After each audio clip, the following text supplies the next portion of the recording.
बहुत सारे प्रश्न खड़े किए जा रहे हैं गौरव भाटिया जी। मुझे लगता है सत्ताधारी दल की तरफ आपको आवाज उठाकर जवाब देनी चाहिए।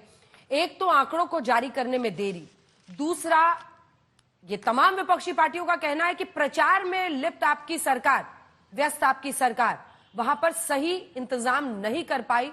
मौनी अमावस्या की रात में ऐसी घटना इसी वजह से घटी है। सबसे पहले तो अंजना जी, मैं समझता हूं बहुत ही संवेदनशील मुद्दा है और इसलिए पार्टी की तरफ से संवेदनाएं व्यक्त करता हूं। किसी ने भी अगर अपना परिजन खोया है, जिसकी पुष्टि अभी होगी, तो ये हम सब के लिए बहुत दर्द की बात है। दूसरी बात, हमने देखा कैसे नरेंद्र मोदी जी स्वयं 4 बार मुख्यमंत्री योगी आदित्यनाथ जी से बात करते हैं, पूरा जायजा लेते हैं, वो जानते हैं कि क्या करना है क्या नहीं करना है, और उसके बाद योगी आदित्यनाथ जी भी स्वयं हर मिनट हर पल पल की खबर ले रहे हैं।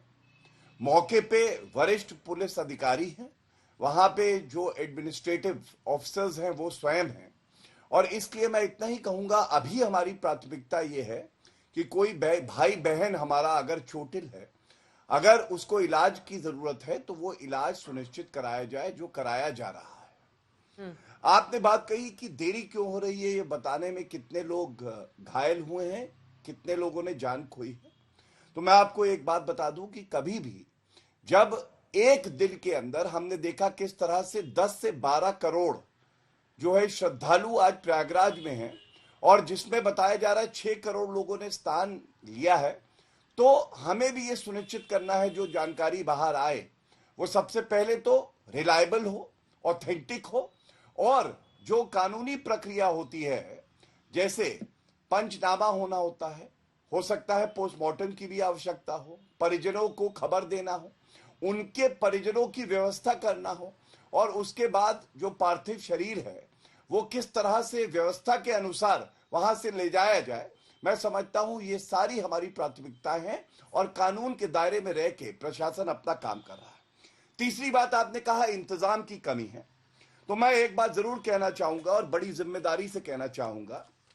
देखिए, जिस तरह से श्रद्धालुओं की भीड़ वहां आई है, हम ये जानते हैं कि पूरे विश्व में इस तरह का कोई महाकुंभ नहीं होता जहां पे 10 से 12 करोड़ श्रद्धालु एक साथ इकट्ठे हो जाए। उसके बावजूद भी मैं आपको बड़ी जिम्मेदारी से बता सकता हूं, जो भी इंटरनेशनल बेस्ट प्रैक्टिसेस हैं उसको फॉलो किया गया है। 3200 हेक्टेयर का एरिया था, 4000 हेक्टेयर कर दिया गया, 1.5 लाख टॉयलेट बनाए गए, 70,000 करीब वहां पे पुलिसकर्मी हैं जो व्यवस्था देख रहे हैं, हेल्थ वर्कर्स हैं, और इसके अलावा 1.5 लाख टेंट है। तो इसके इंतजाम जो है, मैं अभी ये नहीं कहना चाहता हूं कि इंतजाम अच्छा था, मैं सिर्फ इतना कहना चाहता हूं कि अभी हमारी प्राथमिकता थोड़ी अलग है। हां, अगले भाग में एक बात जरूर कहूंगा, अच्छा लगता अगर विपक्षी पार्टियां भी, चाहे राहुल गांधी हो चाहे अखिलेश यादव हो, गिद्ध राजनीति करने की बजाय एक अपील करती, जिस तरह से योगी आदित्यनाथ जी ने अपील करी। सारे जितने ऋषि संत महामंडलेश्वर हैं, शंकराचार्य हैं, मैं सुबह से सुन रहा था, सबने अपील करी, यहां तक त्याग करने की बात करी कि हम अपना अमृत स्नान नहीं करेंगे, लेकिन जनता हमारे लिए जनार्दन है, उनकी सेवा के लिए हम हैं, जो उत्तर प्रदेश सरकार भी मानती है। लेकिन राहुल गांधी और अखिलेश यादव के ट्वीट आप देखिएगा, वो ओछी घटिया राजनीति कर रही हैं, भय का वातावरण फैलाने का प्रयास कर रही हैं, जो निंदनीय भी है और चिंताजनक भी है। ठीक है, मैं चाह तो रही थी कि आशुतोष जी जवाब दें, सबसे बड़ी पार्टी वहां पर दूसरे नंबर पर आप ही, लेकिन अखिलेश जी हाथ उठा रहे, तो अखिलेश जी आप ही जवाब दे दीजिए। वो सीधा सीधा कह रहे हैं कि राहुल गांधी जी को ऐसे वक्त पर सहयोग में, ताकि जो आपदा की स्थिति, जो विपत्ति आई हुई है, उसको संभाला जा सके, ना कि इस पर राजनीति सेकनी चाहिए। अखिलेश जी। अंजना जी, जब से ये 2014 से एक नई बीजेपी आई है, तब से इसको हर कार्य एक इवेंट चाहिए। आस्था को भी 10 सालों में बीजेपी ने इवेंट बना के रख दिया है, भावनाओं से ये खिलवाड़ करती है। अभी आप सिर्फ ये पूछ रहे हैं कि कितने भी हमारे श्रद्धालु नहीं रहे, कितने घायल है, अभी इसकी बात नहीं हो रही है। क्या कोई ऐसा जो हेल्पलाइन नंबर है सरकार ने जारी किया? क्या मेरी जानकारी में अभी तक नहीं आया है। ये सरकार सिर्फ और सिर्फ पहले दिन से संत साधु और श्रद्धालु सारे कह रहे हैं सिर्फ वीआईपीज के लिए ये कुंभ कर रही है, वीआईपीज के लिए सारी व्यवस्था है। वीवीआईपीज के लिए कल परसों भी वीवीआईपी मूवमेंट के लिए 12 घंटे लोगों को 14 घंटे लोगों को कन्फाइन किया गया इलाकों में, सिर्फ वीआईपी के लिए। फोटो खिंचाओ, प्रचार करो, चले जाओ। एक इवेंट बना करके श्रद्धा की चीज पे पहली बार इस पूरा देश गुस्से में है इस आयोजनकर्ताओं के ऊपर, डबल इंजन की सरकार के ऊपर। संतों ने खिचड़ी के दिन से ही कई संतों ने बार बार मंडलेश्वरों तक ने, महामंडलेश्वरों ने भी कहा है कि व्यवस्था ठीक नहीं है, ठीक करिए। सिर्फ वीआईपी कल्चर मत देखिए, सिर्फ वीआईपीओं को तीमारदारी के लिए सारी सुविधाएं मत लगा दीजिए, आम जनता के लिए काम करिए। लेकिन सबको दरकिनार किया गया। पहली बार हमारे अखाड़े सांकेतिक रूप से स्नान किए हैं, सांकेतिक रूप से स्नान किए हैं। ऐसी दुर्दशा कर दी इन्होंने।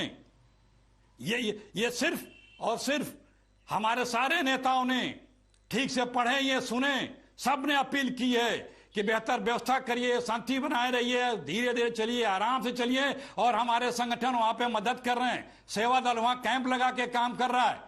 लेकिन इन्हें दूसरों की निंदा करनी है, अपने कर्तव्य देखिए जनाब। सिर्फ वीआईपीज के लिए ये कुंभ बना के रख दिया है। इसके पहले भी इससे बड़े बड़े कुंभ हुए हैं, इससे ज्यादा लोग स्नान करने आए हैं। कितनी सरलता सुगमता से सफल हुआ वो कार्यक्रम। लेकिन इन्हें तो सिर्फ इवेंट बनाना है, इवेंट बनाना है। ठीक है, इवेंट बनाना है। तो गौरव जी जल्दी से छोटा जवाब दीजिए, फिर मैं आशुतोष जी के पास जाऊंगी। क्यों जी छोटा जवाब देंगे तो मैं भी जवाब सबसे दूंगा। पहले तो बराबर मुझे बड़ा बात होनी दुख चाहिए। हुआ।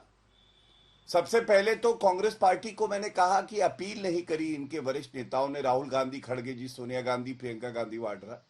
और ये सच्चाई है, इन्होंने खंडन नहीं किया बल्कि संवेदनाएं तक व्यक्त नहीं करी। क्योंकि राजनीतिक गिद्ध को क्या चाहिए? राजनीतिक गिद्ध को राजनीति करनी है, वो कोई अवसर छोड़ेगा नहीं। उसको इससे कोई फर्क नहीं पड़ता है कि सरकार अपना काम कर रही है, जो चोटिल है हम उनको इलाज देना चाहते हैं। और झूठ देखिए कैसे बोलते हैं, कहने लगे वीवीआईपी कल्चर। अरे आप बताओ, हमारा कोई भी नेता हो, चाहे अमित शाह जी हो, चाहे योगी आदित्यनाथ जी हो, क्या जिस दिन अमृत स्नान होना है वहां गए? नहीं। ये तो हमारा एक व्यवस्था है कि जिस दिन अमृत स्नान है कोई वीवीआईपी नहीं जाएगा। और कह कौन रहे हैं? जिनके परिवार ने मुंह में सोने का चम्मच डाला है और सोने का चम्मच डाल के लाशों पे अपनी राजनीति करते हैं। मैं इनको याद दिलाऊं, 1954 में क्या हुआ था? जवाहरलाल नेहरू जी प्रधानमंत्री थे, अमृत स्नान के दिन वो पहुंच गए मौनी अमावस्या को और 1000 लोग भगदड़ में मारे गए थे। और उसके बाद मीडिया पे आरोप लगा के एक पत्रकार ने तस्वीर जो है रिलीज कर दी थी अंजना जी। तो इन्होंने कहा था बीच में ना बोलिए, बीच में मत बोलिए, बीच में मत बोलिए। अभी अखिलेश जी बारी का इंतजार कीजिए। अच्छा नहीं लगता। चलिए आज पूरा कीजिए गौरव जी, जल्दी से पूरा कीजिए। मैं आईना नहीं दिखाना चाहता था, लेकिन मेरी भी मजबूरी थी। मैं दिखाना चाहता था कि इनकी ये जो गिद्ध राजनीति है ये पुश्तों से चली आ रही है। नकली गांधी परिवार पुश्तों से यही आशुतोष जी में ना बोले। आशुतोष जी मैं अपनी बात पूरी करना पूरी कीजिए, जल्दी पूरी कीजिए। हाँ धन्यवाद। और मैं एक व्यवस्था की बात जरूर बता देता हूं कि चाहे वो डिस्ट्रिक्ट मजिस्ट्रेट हो, चाहे वो डीआईजी वैभव कृष्ण हो, ये स्वयं मौके पे हैं, इनके साथ आला अधिकारी भी हैं। और मुख्यमंत्री योगी आदित्यनाथ जी अपील भी कर रहे हैं। सारे साधु संत जितने शंकराचार्य हैं, महामंडलेश्वर हैं, सबने अपील करी है कि व्यवस्था बनाए रखें, स्नान करने के बाद अपने घर जाएं। परेशानी अंजना जी होती है कि जब स्नान हो भी जाता है, सब चाहते हैं संगम में स्नान हो और उसके बाद वो घर भी नहीं जाना चाहते। लेकिन क्योंकि वो हमारे भाई बंधु हैं, तो इसलिए हमें देखना है किस तरह से व्यवस्था को बेहतर करें। और विपक्ष की भी एक बड़ी जिम्मेदारी है, जिससे आज वो पूरा नहीं कर रही और इस तरह के अनर्गल बयान दे रहे हैं। ठीक है।